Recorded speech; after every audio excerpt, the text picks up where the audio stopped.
भारत रत्न बिहार के पूर्व मुख्यमंत्री, गरीबों के मसीहा, पूरे देश को एक नए दिशा देने वाले स्वर्गीय कर्पूरी ठाकुर जी को मैं नमन करता हूं। साथ में हमारे गार्जियन बूढ़े हो गए हैं, लेकिन जवान होने की इनकी जो इच्छा भीतर से बलवती होती रहती है। मन के जवान हैं ताहिर साहब, हमारे छोटे भाई गौतम जी, रंजीत जी, यहाँ बहुत सारे लोग हैं। मैं सबों को मंच पे, सम्मानित मंच पे सभी हमारे अभिभावक, छोटे भाई, सामने पड़े सारे लोगों को मैं नमन करता हूँ, प्रणाम करता हूँ, अभिनंदन करता हूँ। दोस्तों, कर्पूरी ठाकुर जी को मैंने बहुत पढ़ा है और उन्हीं के पढ़ने का असर है जो मेरे कामों में दिखता है। हम निश्चित तौर पे उनको याद कर रहे हैं, उनके किताबों से, उनकी जीवनी से कुछ चीज़ों को उद्धृत करते हैं। समाजवाद अब अपने फेडिंग एज में है। बहुत कम लोग हैं जो समाजवाद को लेकर आगे बढ़ने वाले नेता बचे हैं। आदरणीय लालू प्रसाद यादव जी, इवन नीतीश जी, शरद यादव जी नहीं रहे। जो नए पीढ़ी है उनको बदलना पड़ रहा है, समय की मांग है। कर्पूरी ठाकुर जी जिस समय के राजनीति करते थे, उस समय का एरा बिल्कुल अलग था। आज की चैलेंजेस बिल्कुल अलग है। लेकिन मुझे मालूम है कि अगर कर्पूरी ठाकुर जी के सिद्धांतों को, चीजों को हम आत्मसात करें, ये लड़ाई कर्पूरी ठाकुर की लड़ाई है। हम अपने, उनकी जो सोच थी, उनके जो सिद्धांत थी, उस लड़ाई को उनकी सोच के साथ आज भी हम जिंदा रख सकते हैं। लेकिन तरीका अपनाना होगा अलग। आज का जो युग है, नरेंद्र मोदी का जो युग लाया है, वो समाजवाद वर्सेस नैरेटिव्स का युग है। मैं हिंदू हूं, एक नैरेटिव्स है। मेरा सीना 56 इंची का है, ये नैरेटिव्स है। हम विश्व गुरु हैं, एक नैरेटिव्स है। हम राष्ट्रभक्त हैं, एक नैरेटिव है। नहीं, ये छद्म नैरेटिव है। जब आईपी गुप्ता का जन्म हुआ तो मेरे दादाजी गए थे पंडित जी को दिखाने के लिए कि जरा देख लीजिए कौन नक्षत्र में पड़ा है। इसका मतलब हम हिंदू थे। लेकिन आज कह रहा है कि हम हिंदू हैं। तो जरा सोचिए, कर्पूरी ठाकुर जी के जमाने में जब वो मुख्यमंत्री, तब उनको गालियां दिया जाता था। हम तो दलित हैं, हम दलित आरक्षण की लड़ाई के साथ राजनीति में आया हूं। दलित लोग, शूद्र लोगों को हिंदू नहीं माना जाता था। तो हम दलित तो शूद्र में भी नहीं थे, तो हिंदू कहां थे? जब ने देखा कि दलित डॉक्टर, प्रोफेसर गौतम कृष्ण बन गया, इंजीनियर आईपी गुप्ता बन गया, रंजीत जी बन गए, तो वो दलित था, शूद्र था, लेकिन हमारे श्रेणी में आ गया। नहीं, विद्वान हो गया, डॉक्टरेट कर ले, हमारे श्रेणी में आ गया। इसको कैसे कंट्रोल करोगे? तब एक नैरेटिव का निर्माण हुआ, हम हिंदू हैं। नहीं, हिंदू हैं। ओपिनियन मेकर्स जो देश के चलाता है, वो 10 गिने चुने लोग हैं जो ओपिनियन मेकर है, जो आपके ओपिनियन को ध्वस्त कर रहा है। लालू यादव जी के ओपिनियन को ध्वस्त कर रहा है। वो कौन है? नहीं, आज अगर हम हिंदू थे तो तुम हमें दलित क्यों कहा? अगर हम हिंदू हैं तो तुम मुझे शूद्र क्यों कहा? हमें फिर अपने साथे क्यों न बैठने दिया? और ये जो नैरेटिव्स है, ये जो ओपिनियन मेकर्स है, नैरेटिव सेट करने वाले कौन है? और उस नैरेटिव को कैरी करने वाले कौन लोग हैं? ये हम और आपके बच्चे, जिसका बाप रिक्शा चला रहा है कलकत्ता में, वो शर्मा है, वो यादव है, यहां बोल रहा है कि मैं हिंदू हूं। जय श्री राम एक नैरेटिव्स है। अगर आप जय श्री राम की बात करते हैं तो आप अपने घर में माताओं बहनों को इज्जत नहीं दे रहे। जय सिया राम क्यों नहीं बोल रहे हो? आप सिया को क्यों छोड़ दे रहे हो? एक नैरेटिव्स है, और उस नैरेटिव्स को हम कर्पूरी ठाकुर के सिद्धांतों से कैसे परास्त कर सकते हैं। कैसे बदले, वो है आज का युग। हमारे बच्चे, अभी जैन जी की बात हो रही है, अभी गौतम जी कह रहे हैं, मैं कर रहा हूं, लेकिन एक बात तो आया है, गौतम जी महसी से जीते, मैं यहां से जीता हूं, और यहां का जो 20 बरस का जो गैप है, जो भी एमएलए महसी में बनते रहे, जो यहां बनते रहे, उसको बनाने वाले कौन थे? हम ही लोग थे बनाने वाले उसको। जब हमने उसको ताकत दिया तो वो अपने ताकत से हमारे और हमारे बच्चों के रीढ़ की हड्डी तोड़ी है, और वो तोड़ते तोड़ते इतना कमजोर कर दिया है कि छोटी छोटी काम हमारे नहीं होते थे। अभी जब गौतम जी बने हैं वहां, इनके पास 20-25 बरस का गैप है। मैं यहां बना हूं तो हमारे पास 20-25 बरस का गैप है। एक ऐसा गैप और समय महज 5 साल है। आपने तवा देखा है ना, तवा, गरम तवा पे जब पानी ऐसे मारिएगा ना तो क्षण भर में सूख जाता है, उसी तरह 5 बरस है। लेकिन ये जो 25 बरस का गैप उसने क्रिएट करके गया है। एक भी मुसलमान का बस्ती बताइए जहां काम हुआ, एक भी तांती ततवा का बस्ती बताइए जहां काम हुआ, एक भी जादवों की बस्ती बताइए, जो मुशहरों दलितों की बस्ती बताइए जहां काम हुआ। संख्या आपकी ज्यादा है, 85% लोगों के बीच में काम नहीं हुआ। और यही 85% के लोगों ने ताकत दिया है, जिसने आपके घरों के पीछे गड्ढे खोदे हैं। और उस सुबह जब मैं उठता हूं ना 7 बजे, तो लोगों की अंबार रहता है। 3 बजे जाता हूं, खुद कॉल अटेंड करता हूं, कोई किसी को रखता नहीं। 250 से ज्यादा सहरसा के पेशेंट को मैं भर्ती आईजीएमएस में करवा चुका हूं अभी तक। और ये वही सारे पेशेंट थे जो बेचे जाते थे, जिसको सुनता नहीं था। ये जो परिवर्तन, जो मैं चाहता हूं कि परिवर्तन आए, और परिवर्तन कभी भी रोड नाले ब्रिज बनाने से नहीं आते हैं। परिवर्तन लालू यादव जी ने किया कि आपके सोच को बदल दिया। सोच बदलना होगा। जब तक सोच नहीं बदलेंगे, हम और गौतम कृष्णा जैसे लोग आते रहेंगे, जाते रहेंगे, कुछ नहीं होने वाला। जब मैं बोलता हूं ना कि दोस्तों आईपी गुप्ता नाम है मेरा, तो उसके पीछे एक मकसद है। मकसद है कि आप भी फील कीजिए कि आप भी कौशल यादव हैं। आपको एहसास होना चाहिए कि आप यादव हैं। उसको एहसास होना चाहिए कि फलना राम है, फलना वो है। ये सोच बदलना होगा। और हथियार भगवान कृष्ण को देखिए। असली राजनीति अगर जन्म हुआ है भगवान कृष्ण ने किया है। जिसको जैसे मारना है उसको उसी रास्ते से मारना होगा, उसी हथियार से लड़ाई लड़नी होगी।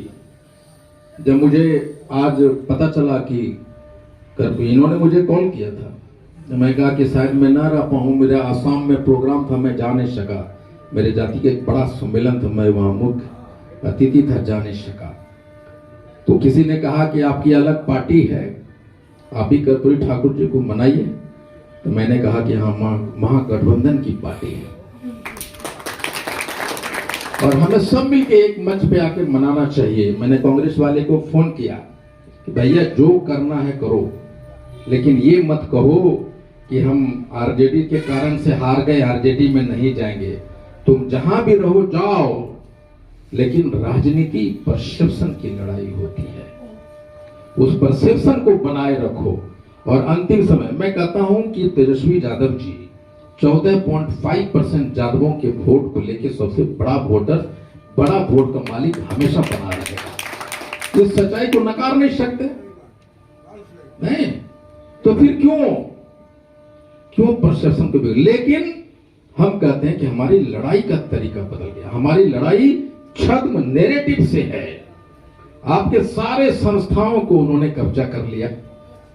आरबीआई हो, चुनाव हो, कुछ भी, सीबीसी हो, सीबीआई हो, न्यायालय हो, जो भी हो, यूनिवर्सिटी हो, एडमिनिस्ट्रेशन हो, जिला के पदाधिकारी हो, हर जगह उनके कब्जे हैं और उस कब्जे में आपको लड़ना होता है।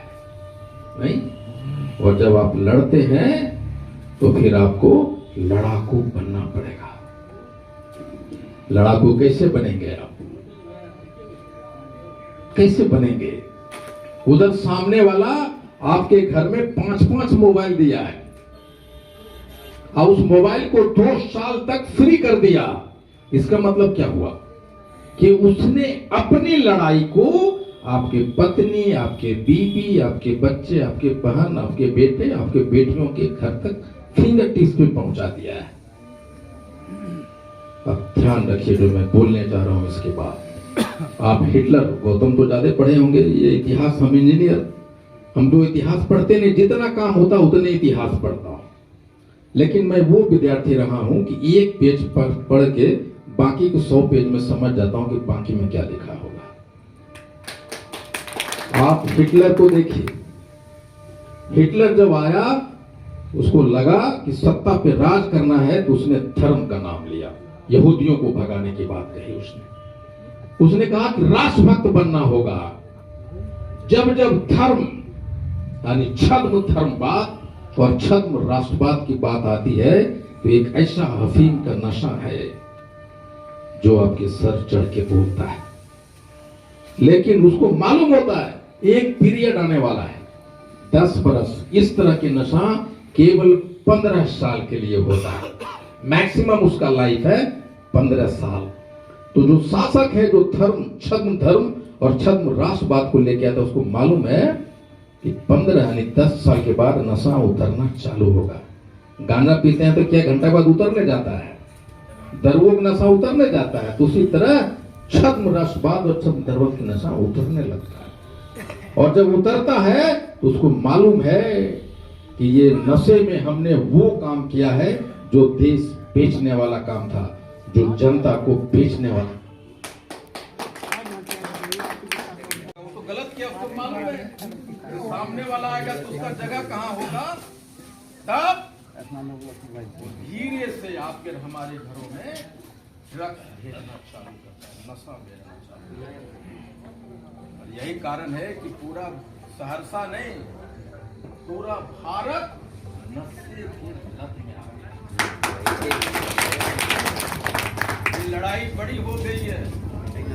आप महल बना लीजिए, आप IITM बन लीजिए, आप कुछ भी बन लीजिए, सहरसा लौटिएगा ना जी। सहरसा जब आप लौटेंगे, आप स्टेशन में उतरिएगा, पूरा सामान लेकर एक स्मैक पिए हुए बच्चा आएगा। 3 दिन से स्मैक उसके साथ बोलेगा 50 रुपया, ज्यादा नहीं मांग रहा। पटना में जो चोरियां हो रही, उसको फ्रिज उठा के ले जा रहा है, मोबाइल उठा के ले जा रहा है, वो कौन है? वो स्मैक ये है।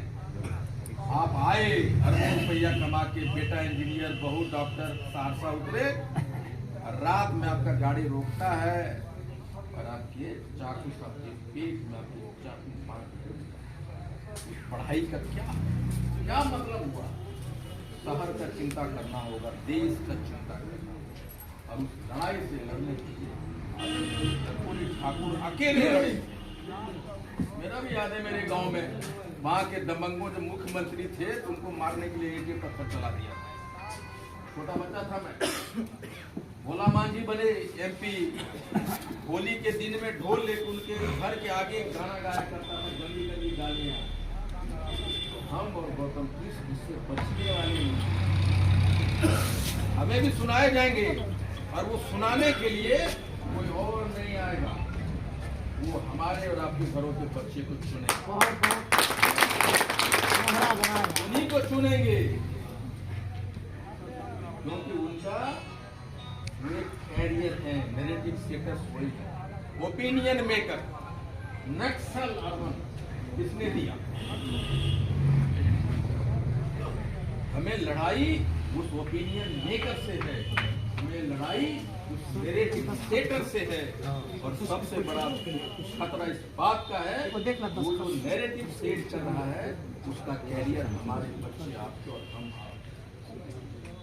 चाय की दुकान पे एक आदमी आता है, हमें भी एक आदमी आता है, जब हम लोग दरबार लगाते उसमें एक आदमी आता है, और वो एक आदमी 50-100 आदमी हमारे पास बैठा रहता और वही सबसे ज्यादा बोलता है।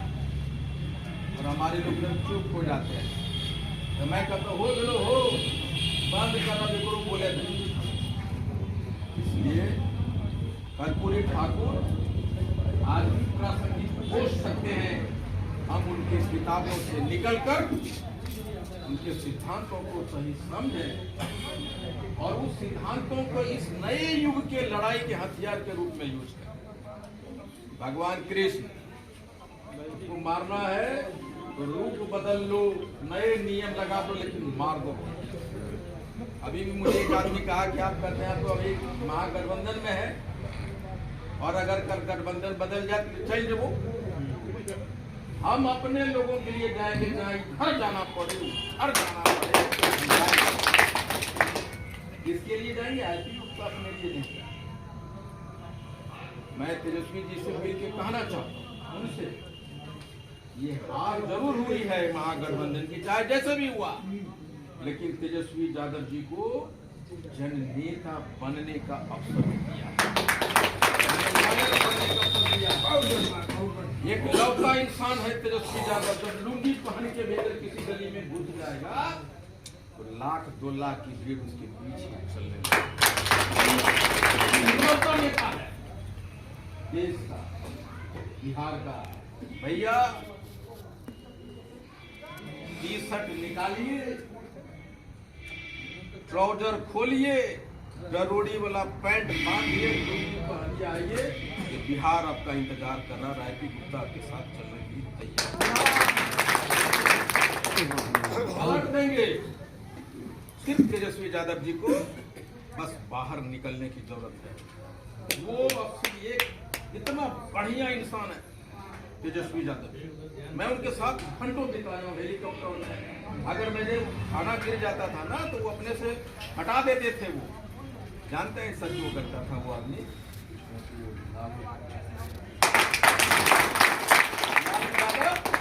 एक बेहतरीन फैमिली मैन